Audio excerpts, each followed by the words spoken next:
Hey guys, welcome back. Welcome if you're new. This will be a daily tea collective energy update for those guided here. Thanks for taking the time for liking, sharing, commenting, interacting with the video. It helps to get a little more viewers, and I appreciate it. All right, let's get straight into it. The first card we have is number 18, breaking down to a 9, which speaks to manifestation.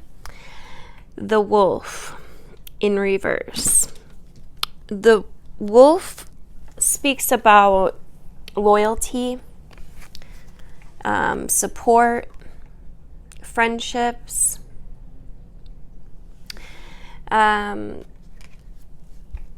There could have been, I just feel like there's some kind of conflict here. Someone perhaps needing some support. We've got the house, number 4, which speaks to stability, tradition, safety in reverse. We've got the tree, number 7, which speaks to our analytical power. Get down, Gizmo. Get down. What are you doing? Sorry, my cat's trying to climb in my bookshelf right now. 7 speaks to spirituality, to our analytical power. And then we've got number 8, the infinite, the all, the mountain, obstacles, delays, challenges. Yeah, that's what I was picking up on here with the wolf in reverse as well. And I'll get into all of them in just a second. I just want to see what we all have out here. Gizmo, get... We got number 15, breaking down to a 6, birthing something new, the bear. It's also number 10. I don't use this deck very often. I'm going to have to look deeper into this deck because there's actually 2 numbers I'm noticing on them. Anyway, 10 speaks to a completion, the bear, power, leadership, strength. And then we have number 13, breaking down to another number 4, stability, creating some stability here with the child. The child speaks to beginnings, innocence, play. Some of you could be thinking of ways of strengthening your bonds with your children, getting through some kind of obstacle or challenge. Revealing, I'm hearing a wolf in sheep's clothing. There's a revelation here. And I think that this revelation will actually strengthen your house. Strengthen your tree, the family tree. There's a feeling of like healing some kind of trauma or childhood infliction. You could be finding ways to be vulnerable with your child or children or young ones in a way that makes them feel safe, or in some way causes a healing to take place. Yeah, I just feel this helps to strengthen a bond.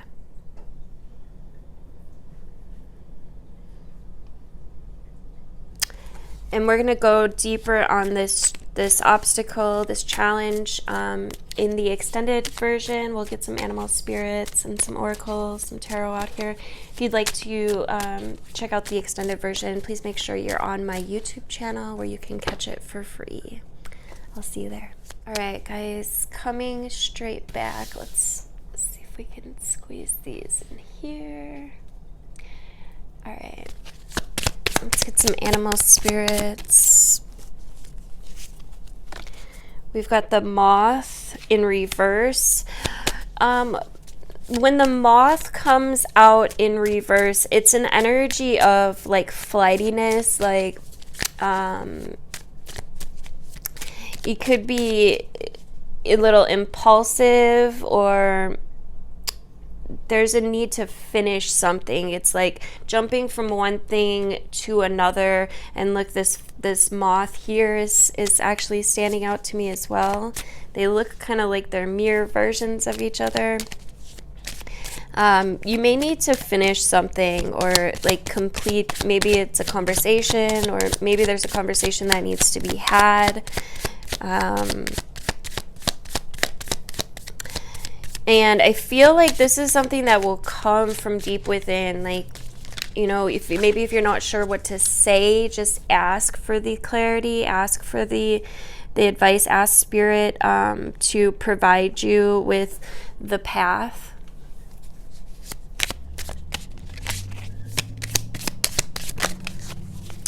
There could be someone that really needs your support right now. And we got the dragonfly, another winged creature. Air element speaks to, again, your ability to communicate, to analyze.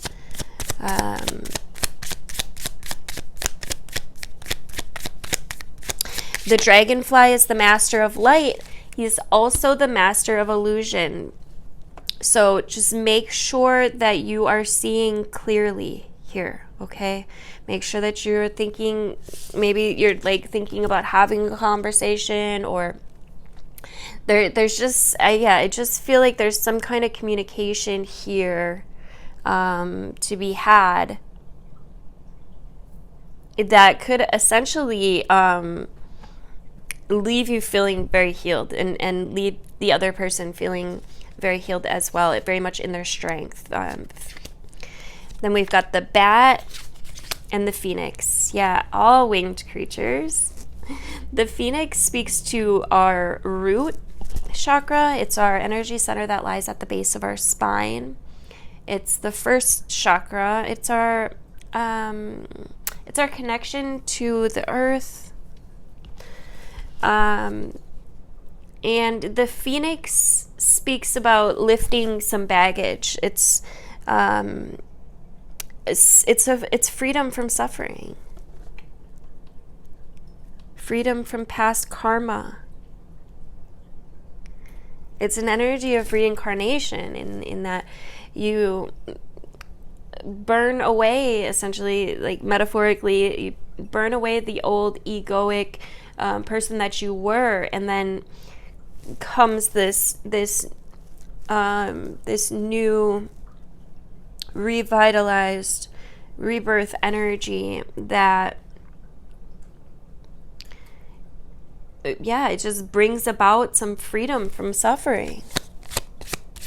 It's letting go of something. It's a death process. So it's,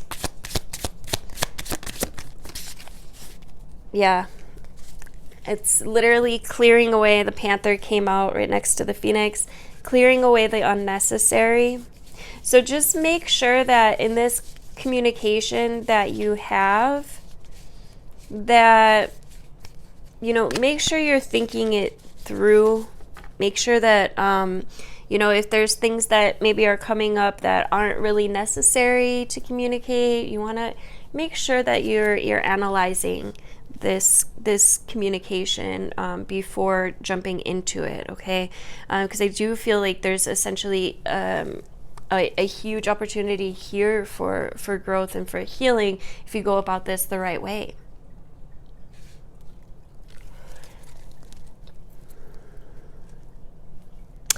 Some of you could be actually detoxing, letting go of certain ways of being. The bat knows how to accept things. It knows how to adapt.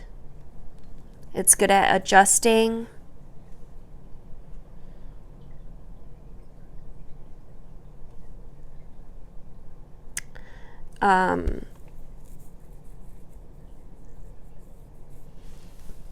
Yeah, there's, because I do feel like there's some anxiety around this conversation. Like it's going to take for somebody to be very vulnerable. But look what it brings. It brings liberation. It literally, you can get through this. The horse is unstoppable. It literally, and the cheetah wanted to come out as well with it. I put it back in, but it's literally the unstoppable. There it is. The unstoppable force. It's freedom. This is very expansive energy. There's a momentum here that, yeah, I just feel like it's time to make good. We got the raccoon. It's time to really visit your shadows and, you know, bring them out to play. See what you can do with them. The raccoon's also a very generous friend.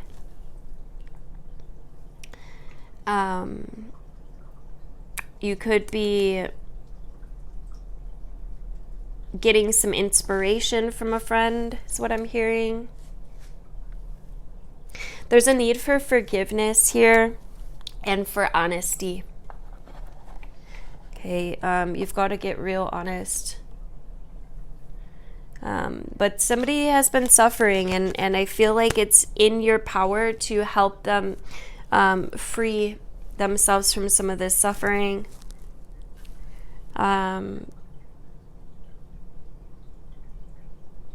Because I think that you had maybe something to do with some of the suffering.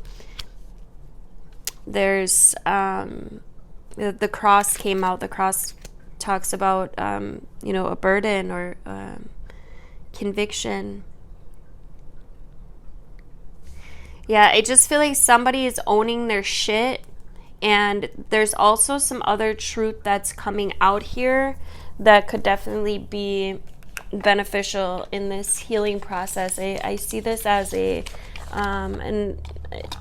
opportunity to revamp a relationship or to restore a relationship. Let's get some tarot out here. We'll go with the guardian angel messages. We've got the Seven of Water, choices, overanalyzing, procrastination. We've got the Two of Earth, prioritization, playfulness, balance. Yeah, I just think that it's time to bring balance into this situation. It's time to make a choice. You could be overthinking this. This overanalyzing could actually be causing you to procrastinate. I do feel like this is a conversation that needs to be had, or perhaps that was just had. We've got the King of Air. Somebody here that could have been a little manipulative.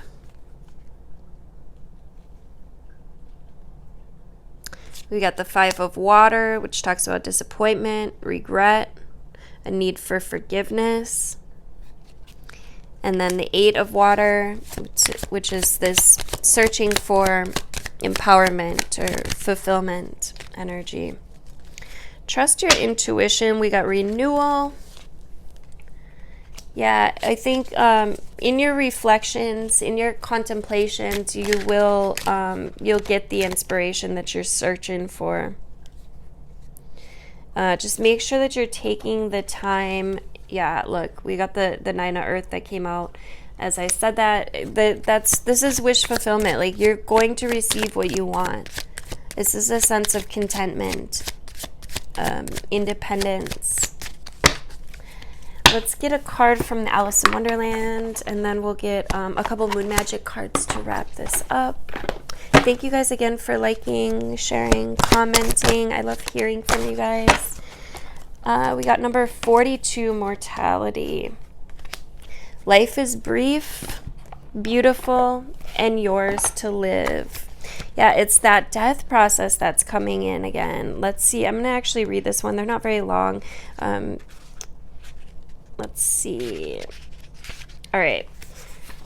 It says, life is, as Tweedledum points out, a strange thing, where we can go out in just a moment. None of us knows how long we have, and no matter how or what we believe or tell ourselves, we are all mortal in this form. This lifetime is just one brief, bright jewel. Alice denies this, but this is the truth. We are all mortal, and we all pass. We must know this so we can hold on to the precious gift that is this existence. When this card comes out, it doesn't mean that you're about to pass. It's not a card of death, but a reminder of the beauty and the fragility of this existence. It urges us to all take this lifetime and make it as beautiful and as meaningful and as full of adventure as we can. Too many of us live as if this life is a burden, waiting another lifetime or heaven, which will save us from the difficulties and challenges of being immortal. Instead of living as if there's forever or a better place to go, or as if lifetimes or existences in the afterlife will be better, live this life like it's all you have. Live like this is the very best you can ever experience. Live like this is the greatest blessing, the most treasured gift that you could have ever been given. Life like this is heaven, and your very existence is a miracle of creation. Because we can and we will go out like a candle someday. And when that takes place, the only true measure of a soul is what we did here with this priceless gift of human life. So this is about appreciation of existence and, relishing being alive, making the most of every moment. It's also accepting mortality in ourselves and in others. Right? It's about living in the present and feeling joy of being alive, right? The awe, the wonder. So just remember that life's short and it's probably a good idea to live it, right? Instead of the opposites. Let's get a couple moon magic cards. We'll wrap. Actually, you know what? I'm going to go with attracting abundance. I'm attracting abundance. Attracting abundance. All right. Let's get for the collective regarding this spread. I said I'm attracting abundance. I freaking love how Spirit has such a sense of humor. We got career and prosperity, abundance. Repeat this affirmation lovingly and calmly as often as you wish. I have everything that I desire. My life overflows with abundance, and I am open to receiving the gifts of the universe now. Truly believe what you are saying. I have everything that I desire. My life overflows with abundance, and I am open to receiving the gifts of the universe now. Let's get one more. We got hope. Concentrate on joy, not on sorrow. On smiles, not on frowns. On forgiveness, not on resentment. On empathy, not on lack of understanding. On love, not on hate. The results will be breathtaking. Yeah, and this is going to be really important in this conversation as well, right? We're not focusing on resentments. We're focusing on understanding, on empathy, right? So it's going to be, that's important for someone, okay? We're not focused on the resentments or on other people's shit. We're instead in this place of owning our own shit and of, forgiveness. And then we got peace. The key to happiness is that you understand what you feel inside is not determined by what is happening outside. Choose an inner life that is joyous, peaceful, and contented, even when you're in difficult circumstances. I love it. And then one more on the bottom, we've got giving for spiritual growth, as well as being open to the receiving of the gifts of the universe. Become open to the idea of giving to others. Give your love, compassion, time, and money freely. Keep the energy of abundance flowing. You won't receive if you can't give it. Thank you guys again for liking, sharing, commenting. Please make sure you are subscribed. Hit the notification bell if you'd like to be notified of upcoming videos. Love you guys.